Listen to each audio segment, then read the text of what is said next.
सोरठ महला पहला। कर पहला। मन हाले किरसानी करनी, धर्म पानी तन खेत। नाम बीज संतोख सुहागा, रख गरीबी वेस। मन हाले किरसानी करनी, धर्म पानी तन खेत। नाम बीज संतोख सुहागा, रख गरीबी वेस। पाओ कर्म कर जम से कर भागठ देख। बाबा माया साथ ना होए, इन माया जग मोया। बिरला बूझै कोई रहाओ, खान हट कर आरजा।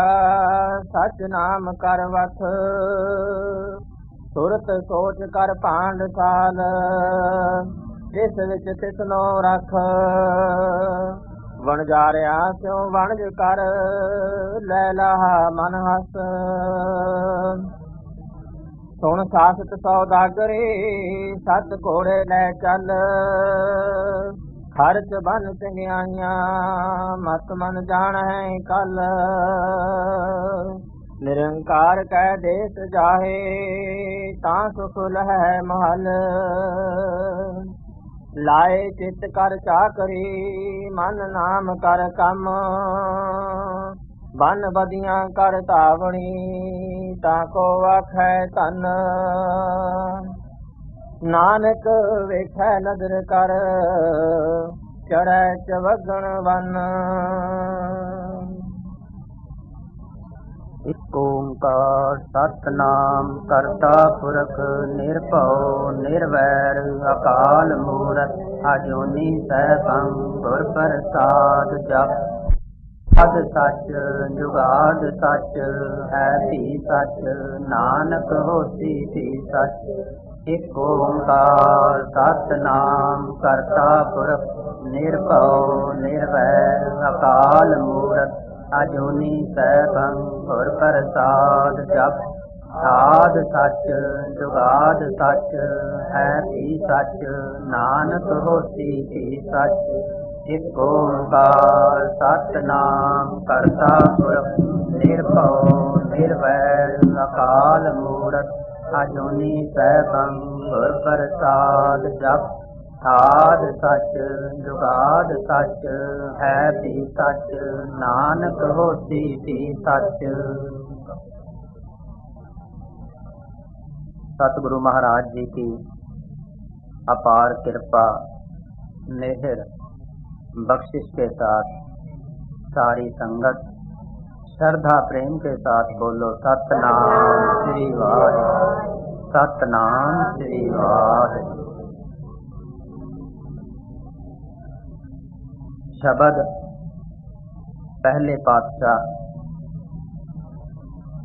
आदि गुरु जगत गुरु श्री गुरु नानक देव महाराज जी के पवित्र मुखार बिंद से, पवित्र रचना से, पवित्र हृदय से, पवित्र अति पवित्र हृदय स्थित परमात्मा की ज्योत से उच्चारण हुआ है। ऐसे ही समझो कि आप परमात्मा गुरु नानक के स्वरूप को धारण करके इस कलयुग के समय में हमारे तुम्हारे दरमियान में प्रकट हुए। परंतु कलयुग के समय में अर्थात परमात्मा का संबंध केवल कलयुग से ही नहीं हुआ। परमात्मा आज के युग में ही नहीं, परमात्मा सदा से है। जिस परमात्मा ने कलयुग में गुरु नानक का रूप धारण किया, उसी परमात्मा ने अलग अलग युगों में समय में अलग अलग रूप धारण किए। गुरबाणी के अंदर ही आता है, सतयुग तय माण्यो छल्यो बल बामण पायो, त्रेता तय माण्यो राम रघुवंश कहायो। द्वापर कृष्ण मुरार कंस करतारत कियो, उग्र सैन को राज अपै भगत जन दियो। कलयुग परमान नानक गुर अंगद अमर कहायो, श्री गुरु राज अब चल अटल आद पुरख फरमायो। के परमात्मा जिसने सतयुग के अंदर 52 भगवान कहलाया, वही परमात्मा त्रेते के अंदर राम भगवान कहलाया, वही परमात्मा द्वापर के अंदर कृष्ण भगवान कहलाया, और वही परमात्मा आज कलयुग के अंदर गुरु नानक कहलाया। और वही गुरु नानक गुरु अंगद गुरु अमरदास कहलाए। हर जियो नाम पर्यो रामदास, वही गुरु रामदास कहलाए। धरण गगन नवखंड में जोत स्वरूपी रहो पर, भन मथुरा कछ भेद नहीं, गुर अर्जन प्रत्यक्ष हर, वही हरि परमात्मा गुरु अर्जन देव कहलाए। इसी तरह वह परमात्मा जो गुरु नानक के हृदय में उतरे, जोत रूप हर आप गुरु नानक कहायो। दसों गुरु साहिबान के हृदय में वह जोत आगे के आगे गुरु कृपा से प्रकट होती रही। जोत ओहा जुगत साहे सह काया फेर पलटिया। जोत वही परमात्मा की, लेकिन काया शरीर इसमें अंतर आता रहा, जोत में नहीं। परमात्मा में कुछ भी अंतर नहीं। परमात्मा अबदल है, ज्यों का त्यों है, एक रस है। उसी एक रस परमात्मा को ही महापुरुष आत्म वेता गुरुजन हमेश हृदय में बसा करके रखते हैं। आदेश तिस आदेश, आद अनील अनाद अनाहत, जुग जुग एको वे। जुगों जुगों में जो अपने एक ही स्वरूप में स्थित है परमात्मा। किस स्वरूप में? सत चित आनंद स्वरूप में। उस परमात्मा को महापुरुष जन गुरु नानक साहिब नमस्कार कर रहे हैं। अर्थात हमें भी उस परमात्मा की ही पूजा अर्चना भक्ति ध्यान करना है, जो सदा से है, अबदल है, जो सब में है, जो सब जगह पर है और सतचित आनंद है। उसी का ध्यान, उसी का नाम, उसी की भक्ति मोक्ष का हेतु होगी, मोक्ष दाती होगी। जन्म मरण के बंधन कट जाएंगे, दुख सब कट जाएंगे, सुख सब प्राप्त हो जाएगा। तभी जब सुख स्वरूप परमात्मा जो के सुख स्वरूप आत्मा के रूप में हमारे तुम्हारे हृदय के अंदर विराजमान है, उसकी पूजा करेंगे। तब आत्मा देव पूजिया होर्थ है सुख ना पाल। महापुरुष एक जगह कहते हैं गुरबाणी के अंदर कि आत्मा की ही पूजा करो,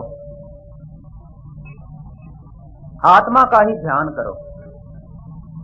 बिना आत्मा की पूजा के तुम्हें सुख प्राप्त होने वाला नहीं है।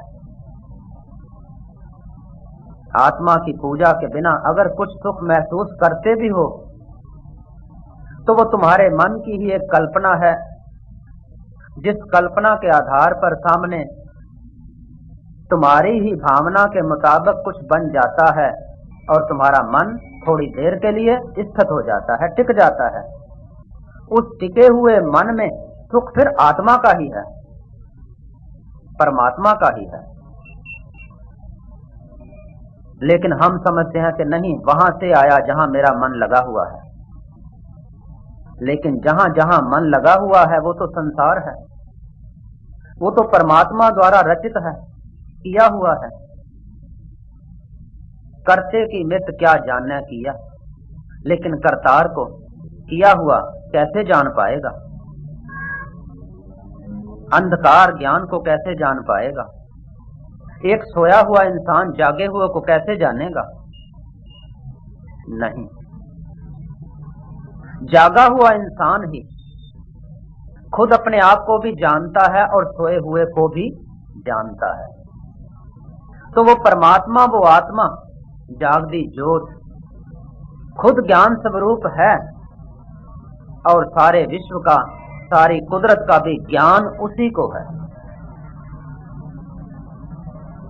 उस परमात्मा की पूजा, उसी की भक्ति, उसी का नाम, उसी का आनंद हमें तुम्हें प्राप्त करना है।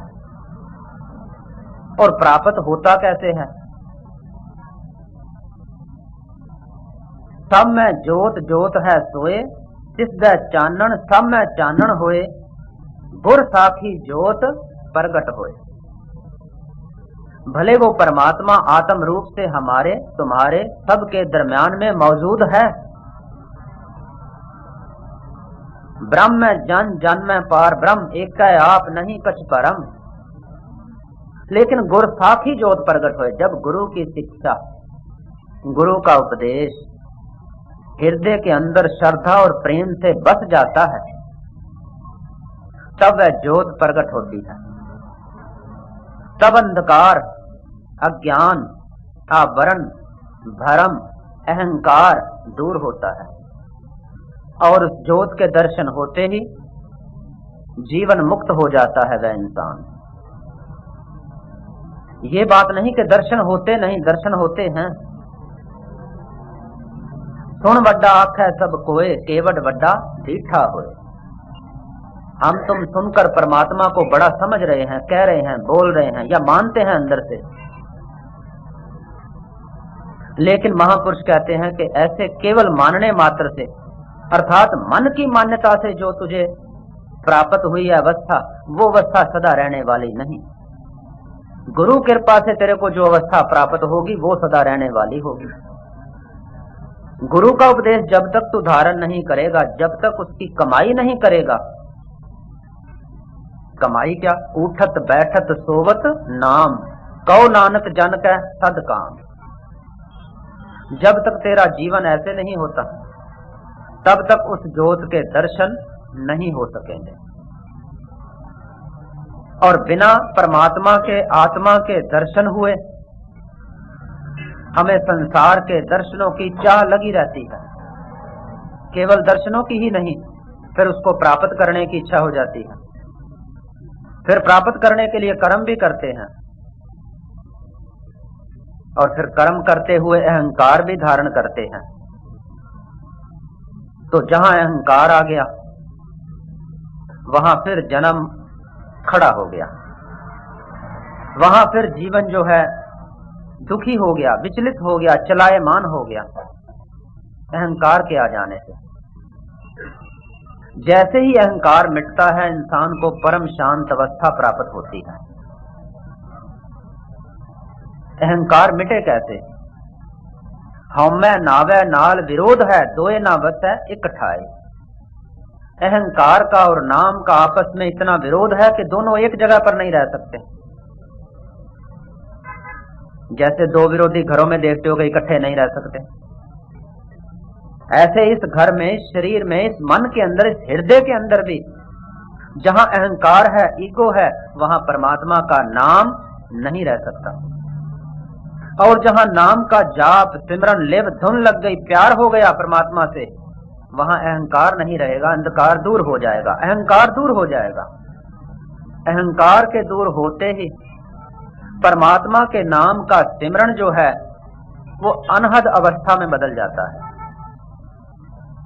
अनहद, जिसका कभी हद बाद ना हो, जो कभी बंद ना हो, ऐसा सिमरन जो लगातारी हो जाए, जो निरंतर हो जाए। उस सिमरन के अंदर, निरंतर सिमरन के अंदर ही परमात्मा की आत्मा की खुशी है। उससे पहले पहले हमारा जीवन जो है एक साधक का हो सकता है, यानी जो इंसान चल रहा है, जो साधना कर रहा है। एक भगत का हो सकता है जो भक्ति कर रहा है, लेकिन पूर्ण ज्ञान अवस्था प्राप्त होने पर मुक्त बपड़ी पी ज्ञानी त्याग है। फिर इतनी भी इच्छा नहीं रहती कि मुझे मुक्ति मिले, मुझे मोक्ष मिले, ये भी इच्छा नहीं रहती। इच्छा जहां पैदा हुई वृत्ति वहां ही खड़ी हो गई, तो ऐसे समझो कि एक साफ कागज पर वहीं लकीर खिंच गई। तो जहां लकीर खिंच गई वहां परमात्मा नहीं होंगे, होंगे लेकिन दर्शन नहीं होंगे, ना हुए के बराबर उस इंसान को हो जाएंगे। जहां मन बिल्कुल पवित्र, बिल्कुल साफ हो गया, बिल्कुल निष्अहंकार अवस्था हो गई, वहीं परमात्मा ने प्रकट होना है। तुम कहो कि लाइट भी जलती रहे और अंधकार भी रहे, ये इकट्ठे तो नहीं होंगे। परमात्मा तो पवित्र अति पवित्र है, सुख स्वरूप है, निरीक्षित अवस्था के अंदर प्रकट होता है। और जहां इच्छा कुछ भी हो जाती है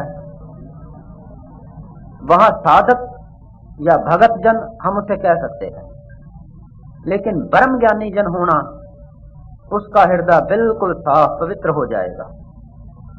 और बिल्कुल पवित्र हृदय के अंदर ही आत्मा के दर्शन है, अर्थात फिर वो परमात्मा को अपने से जुदा नहीं देखेगा, वो परमात्म स्वरूप ही हो गया होता है। अब जुदा देखने वाला वहां खो गया होता है। जब हम होते तब तू नहीं, अब तू ही मैं नहीं। भगत जन परमात्मा को कहते हैं कि जब मैं था, अहंकार था, तो मालिक तू नहीं था, और आज तू अगर आ गया है तो मैं नहीं रहा, यानी तेरे से जुदा मैं नहीं रहा। तो जुदाई जो है हमने बनाई हुई है खुद,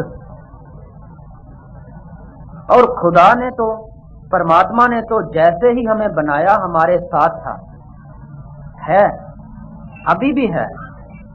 ये नहीं कि केवल था ही और आज नहीं है, वो तो आद सच, जुगाद सच, है भी सच, नानक होसी भी सच, सदा ही है। सदा हमारे अंग संग है, सदा हमारा रक्षक है, सदा हमारा प्रतिपालक है, सदा हमारा दाता है। उसी के आश्रय पर तो हम चल रहे हैं, लेकिन जैसे ही ये अनुभव हो जाता है तो उसके आश्रय चल रहे हैं, वो इंसान इस भक्ति के माध्यम से जीवन मुक्त हो जाता है। जहां इसने अपना अहंकार, अपना बल छोड़ा, वहीं परमात्मा का जो बल है, तान है, जोर है, शक्ति है, इसमें प्रवेश कर दे। आज गुरु नानक के अंदर जिनका ये शब्द हमने ये पढ़ा, जिसको विचार करने के लिए हम जा रहे हैं गुरु कृपा से, उस गुरु नानक के हृदय के अंदर वह तान, वह जोर परमात्मा का है। लेकिन वो तान, वो जोर होते हुए भी, और गुरु नानक इस संसार में आकर के, मातलोक में आकर के सब कार्य करते हुए भी, भलाई का कार्य करते हुए भी, सदुपदेश देते हुए भी, क्या कहते हैं, हाँ टाडी बेकार कार्य लाया, कि मैं बेकार, निकम्मा, कुछ भी करने को मेरे में समर्थ, ताकत, तान, बल नहीं है, लेकिन परमात्मा ने मुझे काम पर लगा दिया, इस काम पर, भलाई पे, कि तू जीवों को सदुपदेश दे। जो अंधकार में फंस गए, जो मोह माया के जाल में फंस गए हैं, उनको सदुपदेश दे, सत्य का उपदेश दे। तो परमात्मा के हुक्म के मुताबिक गुरु नानक ने सत्य उपदेश हमें दिया। खुद पर कह रहे हैं गुरु नानक साहब कि मेरे में शक्ति परमात्मा का उपदेश देने की नहीं है, परमात्मा की शक्ति ही मेरे अंदर आज ये काम कर रही है। अर्थात अपना बल खत्म हो गया ना, इतना भी अहंकार नहीं कि मैं परमात्मा से अभेद हूं या परमात्मा मेरे इतने नजदीक हैं, इतना भी अहंकार नहीं रहा। और हम तो पता नहीं परमात्मा को कितना दूर करके बैठे हैं, हम करके बैठे हैं, लेकिन वो दूर नहीं हुआ। हमारे दूर करने से वो दूर होगा नहीं, लेकिन समझते हैं कि शायद दूर है, चलो कहीं बल, कहीं छल, कहीं कपट, कहीं ठगी, कहीं बेईमानी, कहीं झूठ, समझते हैं कि दूर है, तभी तो कर रहे हैं। लेकिन वो दूर है नहीं, वो तो हर हरकत को देख रहा है। अगर वो हमारे समझने से दूर हो गया होता तो बुराई का फल, बुरा या दुख हमें कैसे मिलता? इसका मतलब बुराई के समय भी परमात्मा नजदीक ही था, जिसने कि हमारे कर्मों को, हमारे ख्यालों को, हमारे हृदय के अंदर उत्पन्न होते हुए ख्यालात को देखा। अच्छे या बुरे, उसका फल सुख या दुख दे रहा है, तभी तो कि वो सदा है, हमारे अभेद ही है, हमसे अभेद ही है, दूर नहीं है। अगर कहीं भी थोड़ा भी दूर होता तो हम तो पता नहीं क्या का क्या कर देते। आज दूर नहीं है, लेकिन फिर भी क्या कुछ कर रहे हैं जो कि प्रमाणित नहीं है शास्त्रों में, जो कि शास्त्रों के, सत्संग के, गुरुओं के अनुकूल नहीं है। तो हमें गुरुओं के, सत्संग के अनुकूल चलना है, ऐसे जीवन बनाना है जैसे महापुरुष गुरुजन कहें। जब हमारा जीवन इस तरह का होगा तब परमात्मा के दर्शन हैं। उस परमात्मा के दर्शन के जो हमारे दर्शन तो कर ही रहा है, हमारे दर्शन परमात्मा कर रहा है, हमारी हर हरकत को जो देख रहा है हमें भी देख रहा है। लेकिन हम भी उसके दर्शन कर लें तब दर्शन पूरे होंगे, नहीं तो दर्शन अधूरे। मैं तो आपको देखूं लेकिन आप मुझे ना देखें तो दर्शन कहाँ हुए? अब पता ही नहीं चलेगा कि दर्शन के मुझे वो मिला। जब हम कहते हैं फलां आदमी मुझे मिला, तभी हम कह सकते हैं जब आमने सामने हो गए, या उस मिलने का सुख आनंद तभी है जब आमने सामने हो जाए। तो ऐसे ही परमात्मा से आमने सामने जब हो जाए, हमारी जब बातचीत उसके साथ हो जाए, हमारा हर ख्यालात, हर हमारा ध्यान, हर हमारा उठता हुआ संकल्प परमात्मा की याद में अगर होगा तो समझो कि हम आमने सामने हो गए। आमने सामने क्या कि समझो एक ही जल के अंदर तरंगे उठ रही हैं फिर तो, और तरंग जो है वो जल का ही रूप है। तो ऐसे परमात्मा आत्मा के आमने सामने होना यही है कि इस जगत को फिर खेल मात्र ही जानना, लीला मात्र ही जानना, स्वप्न मात्र ही जानना, इसमें ज्यादा अटकाव ना हो, इसमें से गुजर जाएं अपने फर्जों को अदा करते हुए। लेकिन जहां संसार में फर्ज हमने माने हुए हैं, वहां फर्ज हमारे कुछ और भी हैं, जिन फर्जों को के गुरु नानक साहिब अदा कर रहे हैं। फर्ज ड्यूटी, यानी कि जो ड्यूटी परमात्मा ने हमारी लगाई है वह महापुरुष ही अदा कर पाते हैं, दूसरा नहीं कर रहा। अर्थात जो भी उस ड्यूटी को अदा करता है वो महापुरुष हो जाता है, वो गुरु हो जाता है, वो संत हो जाता है, उसे कुछ भी कहो, वो उस अवस्था का मालिक हो जाता है, सत्य प्राप्त की अवस्था। अर्थात आत्म पदवी, आत्म साक्षात्कार उसी जन को होता है जो इस संसार में रहते हुए इस मानव शरीर को सफल कर ले। भई प्राप्त मानुख देहरिया, गोविंद मिलन की ये तेरी बरिया। जो ऐसे चले, जब हम ऐसे चलेंगे तो समझो कि गुरु की कृपा, गुरु का बतलाया मार्ग, गुरु की कृपा से उस मार्ग पर हम चल रहे हैं, तभी हमारा जीवन सफल है, तभी हमारे ये अमोलक जो श्वास हैं वो सफल हैं, अन्यथा नहीं। और अगर नहीं तो अरदास करें परमात्मा के आगे कि महापुरुष गुरुजन का मिलाप कराए परमात्मा, क्योंकि परमात्मा की कृपा से ही संत गुरु का मिलाप होता है, और संत गुरु की कृपा से ही परमात्मा का मिलाप होता है। और दोनों एक ही हैं, फर्क नहीं। गुर परमेश्वर एको जान, जो तिस पावै सो परवान। जो गुरु को, परमात्मा को भाता है, अच्छा लगता है, वो हमें परवान होना चाहिए हद से। यानी ईश्वर सब कुछ कर रहे हैं, उनके हुक्म के बाहर तो कुछ भी नहीं हो रहा, तो जो हो रहा है उसके अंदर हम राजी रहना शुरू हो जाएं तो समझो हम परमात्मा को भा रहे हैं।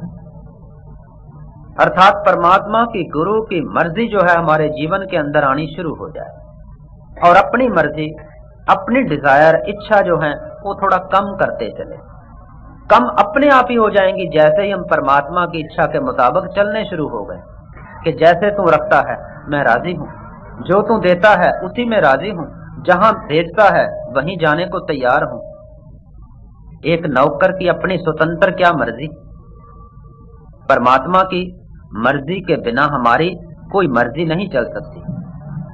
क्यों? परमात्मा की सत्ता, चेतन सत्ता, आत्मिक सत्ता एक ही है, यथार्थ एक ही है, दो तीन तो हो नहीं सकती। तो वो यथार्थ एक जो है, आत्मिक सत्ता एक जो है, परमात्मा की मर्जी जो है वही अटल है, वही हो रही है, वही होगी। आपन किया कछु ना होए, कर है राम होए है सोए। जो परमात्मा चाहता होता तो वह है। तो फिर हम अपना क्यों कहें कि ऐसे होना चाहिए था, ऐसे क्यों हो गया? जो हो गया उसको हंस करके अब झेलो, अपने किए हुए कर्म का फल समझ लो, परमात्मा का हुक्म समझ लो, उसका भाना समझ लो, उसकी खुशी समझ लो कि वो हमारे से ज्यादा बुद्धिमान है, कुशल है, सियाना है। वो जो कर रहा है अच्छा ही है। उसकी सियानप के आगे अब मैं अपनी सियानप क्या लगाऊं? जहां मैंने अपनी कुछ लगा दी वहीं बल्कि वो दुख का कारण हो जाएगी, और उसकी जो इच्छा है वो तो सुख का कारण है।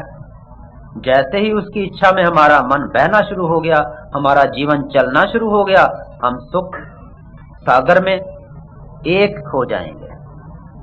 नदी नाले जब चलते हैं, पहाड़ों से आ रहे हैं, मैदानों से गुजर रहे हैं, तो रास्ते में कितने कष्ट झेलते हैं।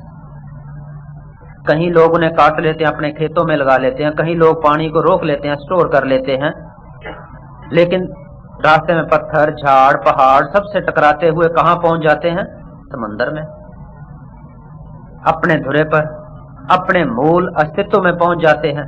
जैसे ही वहां पहुंचता है कोई भी नदी नाला, कोई भी पानी, तो जैसे ही वहां पहुंचता है परम शांत हो जाता है, उसी का रूप हो जाता है। तो ऐसे ही हम भी जीवन में से जब गुजर रहे हैं तो दुख सुख इत्यादि सब कर्मों का फल परमात्मा के हुक्म के अंदर हमें आ रहा है, मिल रहा है। लेकिन जैसे इसको झेलना शुरू कर देंगे, सहारना शुरू कर देंगे और अपनी मंजिल की तरफ बढ़ते जाएंगे। मंजिल की तरफ बढ़ने के लिए गुरु का नाम, गुरु का ज्ञान, गुरु का उपदेश, उसके साथ हम अपने ध्यान को बराबर जोड़े रखेंगे तो एक दिन परमात्मा रूपी समुद्र में, आत्मा रूपी समुद्र में, सुख रूपी समुद्र में समा जाएंगे, उसी का रूप हो जाएंगे। उससे अलग अपना कोई भी नाम रूप नहीं रहेगा। जब तक अलग नाम रूप है तब तक दुख सुख इत्यादि हैं। जब अलग से, परमात्मा से अलग कोई नाम रूप ना रहा तो दुख सुख सब खत्म हो जाएंगे, सुख सब रूप में स्थित हो जाएंगे। उससे बड़ा और तो कोई सुख है ही नहीं। उस बड़े से बड़े सुख को प्राप्त करवाने के लिए ही गुरु नानक साहिब जो उपदेश कर रहे हैं उसका विचार सतगुरु महाराज की कृपा से इस शब्द के माध्यम से हम करते हैं। सोरठ महला पहला, कर पहला। सोरठ राग के अंदर गुरु नानक साहिब उच्चारण करते हैं। कर पहला, पहली तार के अंदर इस शब्द को गायन किया गया, करना है। मन हाले किरसाणी करणी, धर्म पाणी तन खेत। कहते हैं कि गुरु नानक साहिब को एक बार पिता कालू ने कहा कि तुम घर में ऐसे ही पड़े रहते हो, सुस्त पड़े रहते हो, कुछ करते नहीं। इतिहास आप सब लोग जानते हो बहुत। इतिहास में इतना मन को नहीं उतारना, यथार्थ में अपने मन को हमने लेके जाना है। इतिहास शुरू करेंगे तो बहुत समय लग जाएगा और फिर नबेड़ा होता यथार्थ से ही है, इतिहास से नहीं। इतिहास मतलब उस महापुरुष के साथ उस समय जो घटना घटी वो तो घट गई उसके साथ। अगर चोर आया कबीर के पास, लड़की के साथ सुला दिया तो वो तो घटना घट गई। अगर रविदास की झोंपड़ी को आग लग गई वो तो घटना घट गई। अगर गुरु नानक ने ऐसे कार्य किया या नहीं किया ये तो उसके साथ घट गया जो हो गया। अब तुम्हें ज्ञान को प्राप्त करने के लिए जो घटना तुम्हारे साथ घटेगी वो एक विलक्षण ही होगी, वो एक नई ही होगी। ये नहीं कि उसी घटना से तुम ब्रह्म ज्ञानी हो सकते हो। यानी चोर आए और तुम अपनी लड़की का साथ सुला दो, तुम कबीर पदवी को प्राप्त कर सकते हो, ये बात नहीं। गुर कहे साकार कमावो, गुर की करनी काहे तावो। गुरु ने जो किया, ब्रह्म ज्ञानी महापुरुष भगत जन जो किया उन्होंने, वो तुम नहीं कर सकते। उन्होंने क्या किया तुम जानते ही नहीं। ब्रह्म ज्ञानी की गत ब्रह्म ज्ञानी जाने, हम तो अपनी दृष्टि से उसको देखेंगे। उसने अपनी ब्रह्म दृष्टि में उस बात को किया, खेल मात्र किया। तो ऐसे ही गुरु नानक घर में अगर पड़े हैं, पिता को लगता है कि सुस्त है, नकारा है, कुछ करता नहीं, वो अपनी दृष्टि से देख रहा है। उपदेश करता है कि उठ खड़ा हो, कुछ कार्य कर, धन दौलत कमा कर लाओ। अब जवान होते जा रहे हो, तुम खेती बाड़ी ही करो। पढ़ाई लिखाई तो तुमने कुछ की ही नहीं। पढ़ने के लिए स्कूल में भेजा तो उस्ताद को पढ़ा करके आ गए, तो तुम तो ऐसी विचित्र हरकतें कर रहे हो। वो कहता है ये मुझे पसंद नहीं है, क्योंकि वो बाबा कालू उनके पिता उनको नहीं जान रहे थे कि वो परमात्मा हैं।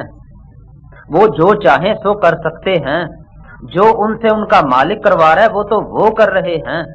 वो ऐसा काम कर रहे हैं कि कोई कर ही नहीं सकता। वही कर सकता है जिसको परमात्मा स्वयं करवाता है। से सिमरै जिन आप सिमराए, नानक ताकै लागों पाए।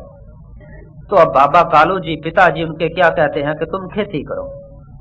अब गुरु साहब क्या कहते हैं, उस खेती का जिक्र कहते हैं कि हम खेती कर रहे हैं, तुम्हें दिखाई नहीं दे रही लेकिन मैं तो कर रहा हूं मालिक के हुक्म के अंदर खेती। वो खेती क्या है उसका जिक्र करते हैं कि मन हाली किरसानी करनी, शर्म पानी तन खेत। ये तन, ये शरीर, मनुष्य जीवन जो मुझे मिला है, इस शरीर को मैंने खेत बना लिया।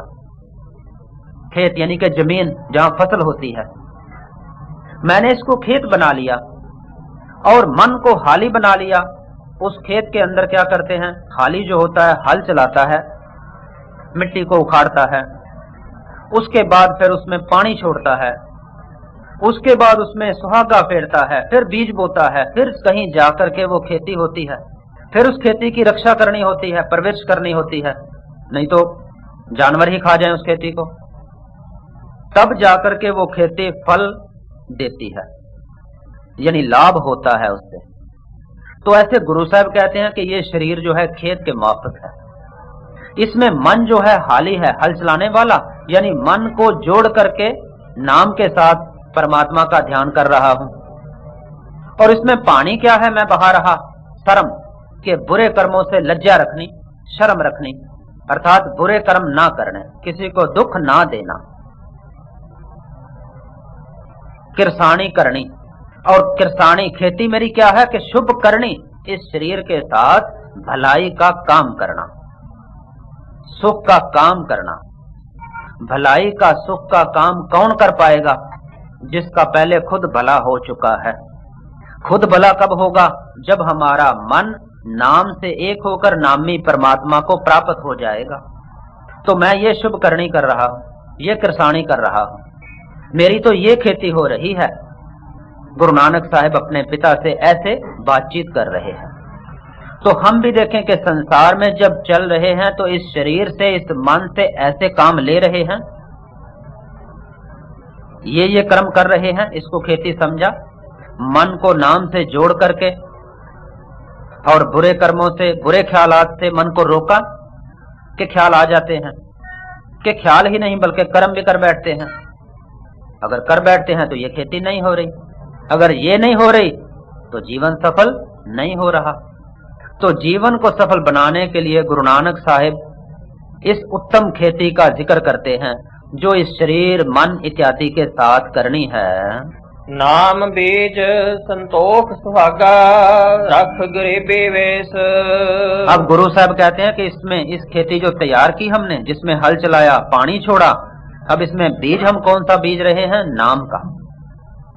संसार में जैसे खेती करते हैं तो जिस फसल को, जिस फल को चाहते हैं उसी का बीज बोते हैं। अगर हम गेहूं चाहते हैं तो गेहूं का बीज ही बोएंगे, चावल चाहते हैं तो चावल का बीज ही बोएंगे, जीरी बोएंगे, आम चाहते हैं तो आम का बीज, वो गुठली ही बोएंगे। अब गुरु साहब तो अपने जीवन को सफलाने के लिए, परमात्मा को मिलने के लिए नाम का बीज बो रहे हैं कि नाम से ही परमात्मा की प्राप्ति होगी। जो फल चाहिए, फल उनको नाम चाहिए था, नामी परमात्मा, तो इसलिए परमात्मा के नाम का बीज बो रहे हैं। अर्थात इस तन से, इस मन से, इस मुख से, इस रचना से परमात्मा के नाम में ही स्थित है। ये नाम बीज बो रहे हैं। नाम बीज संतोख सुहागा, सुहागा फेरते हैं, फिर हल चलाने के बाद बीज बोने पर सुहागा फेरते हैं कि बीज ठीक बैठ जाए धरती के अंदर। ये ना हो कि धरती में हल चलाओ, बीज गिरो और छोड़ दो, फिर तो बीज पंछी खा जाएंगे, तो बीज ऊपर ऊपर छोड़ा और पंछी खा गए। सुहागा फेर दिया तो ऊपर मिट्टी आ जाए, बीज मिट्टी में दब जाए, तब वो फूटेगा, झाड़ बनेगा, फल लगेगा। तो अगर नाम ऊपर ऊपर ही रखा, मुख से ही रखा, ध्यान वहां ना गया, तो अगर ऊपर ऊपर रहा तो नामी परमात्मा नहीं प्राप्त होगा। ये विषय विकार इत्यादि आकर के अंदर ले आत्म रस को खत्म कर देंगे, जीवन खत्म हो जाएगा। तो इस नाम को जैसे बीज को सुहागे से मिट्टी से एक कर दिया, नीचे कर दिया, ऐसे इस नाम को जो हमने बोया है इस मन के अंदर, इस तन के अंदर, अब संतोष का सुहागा देते हैं। संतोष यानी के सब्र और शुक्र में रहना, हर हाल में राजी रहना। यानी कि जब हर हाल में राजी रहना शुरू हो गए तो वो जो नाम का बीज बो रहे हैं, जप कर रहे हैं, वो निरंतरता में बदल जाएगा। अगर हर हाल में राजी नहीं रहेंगे तो हमारी ख्वाहिश, जहां ख्वाहिश प्रकट हो गई, वो जो बीज था बोया हुआ वो खाया गया। किसके द्वारा? ख्वाहिश के द्वारा, इच्छा के द्वारा खत्म हो गया। वो बीज फूटेगा नहीं, फलीभूत नहीं होगा, फल उसको नहीं आएंगे, परमात्मा नहीं मिलेगा। तो इसलिए संतोष धारण करना है कि जीवन के अंदर सब्र और शुक्र, जो परमात्मा दे रहा है उसमें राजी।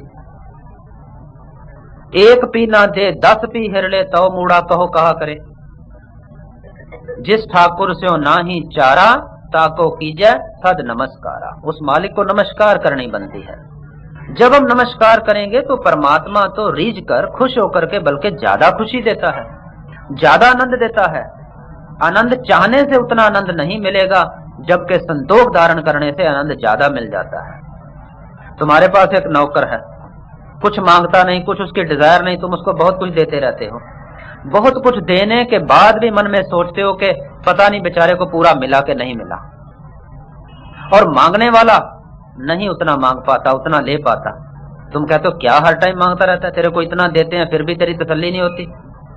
और अगर नहीं मांगता तो फिर तुम जो भी देते हो तुम्हें लगता है कि मैंने थोड़ा दिया, अर्थात तुम्हारा दिल भी ले लेगा ना मांगने वाला। तो ऐसे ही जब संतोष होगा, नाम सिमरण करते हुए संतोष धारण करेंगे संसार में, कुछ मांगेंगे नहीं परमात्मा से, तो परमात्मा बहुत कुछ देता देता भी सोचेगा कि शायद अभी इसे कुछ और भी दूं, और भी दूं, और भी दूं। वो आखिर देता देता एक दिन खुद ही आ जाएगा कि मैं ही हूं, अब से और कुछ रहा नहीं। परमात्मा को खुद आना पड़ता है। आया गुरु नानक के पास, कबीर के पास, फरीद के पास, इन सब के पास आया जो भी यहाँ दर्द हुए हैं, जिनकी भी वाणी यहाँ आई है। तुम्हारे कहते हैं नाम बीज संतोष सुहागा रख गरीबी वेश, के इस संसार में गरीबी वेश क्या? निम्रता के साथ रहना, निर्माणता के साथ रहना, निष्अहंकारता के साथ रहना इस कार्य को करते हुए। जैसे एक हाली का वेश क्या है? हमें लगेगा कि गरीब है, मैले कपड़े हैं, क्योंकि काम जो मिट्टी का कर रहा है। तो ऐसे जो नाम और संतोष में खड़ा हो गया, वो इतना निम्रता में हो जाएगा, इतना निम्रता में हो जाएगा कि दुनिया तो समझेगी कि बेचारा ऐसे ही है, पागल है, सीधा है, इसको कुछ समझ नहीं। लेकिन उसने संसार की समझ, जहां कोई परमात्मा की समझ पा चुका है। हम उससे भले कुछ नहीं जान रहे, लेकिन परमात्मा तो सब कुछ उसको दे रहा है। आपस को जो जाना नीचा, सो गनिया सबसे ऊंचा। तो जिसने अपने अंदर इतनी निम्रता ले ली गुरु कृपा से, ये नाम का जप करने से, संतोष धारण करने से, उसी का जीवन भाई अच्छा, सच्चा और सुच्चा है। पाओ कर्म कर जम से कर पागठ देख। तो गुरु साहब कहते हैं कि परमात्मा की कृपा, कर्म नाम कृपा का है और भाव नाम प्रेम का है। हृदय में प्रेम हो और परमात्मा की कृपा, गुरु की कृपा, जैसे ही प्रेम और कृपा का संबंध हुआ, क्या होगा? जम सी खेती जमेगी। कौन सी खेती? ज्ञान प्रकट हो जाएगा, क्योंकि बीज जो नाम का बो दिया, अब ज्ञान प्रकट हो जाएगा। तो जिसके हृदय में वो ज्ञान प्रकट हो गया, से कर पागट देख, वो घर, वो इंसान, वो जन भाग्यशाली हो गया, उसको परमात्मा प्राप्त हो गए। उसके अंदर सतोगुण प्रधान, उसका जीवन शांत और सतोगुण और दैवी संपदा से परिपूर्ण हो जाएगा। उसको फिर और कोई इच्छा चाह नहीं रहेगी। निर्चाह होकर के संसार में विचरेगा, परमात्मा के हुक्म में विचरेगा, आएगा, बैठेगा, खाएगा, पिएगा, चलेगा, सब कार्य करेगा, लेकिन करता हुआ सब कुछ करता, तब वो करता अपने मालिक परमात्मा करतार को जानेगा।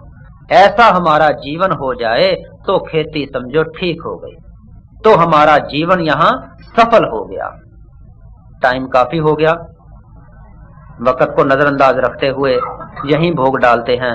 बाकी शब्द फिर जैसे परमेश्वर चाहेंगे उसका विचार गुरु कृपा से हो जाएगा। बोलो सतनाम श्री।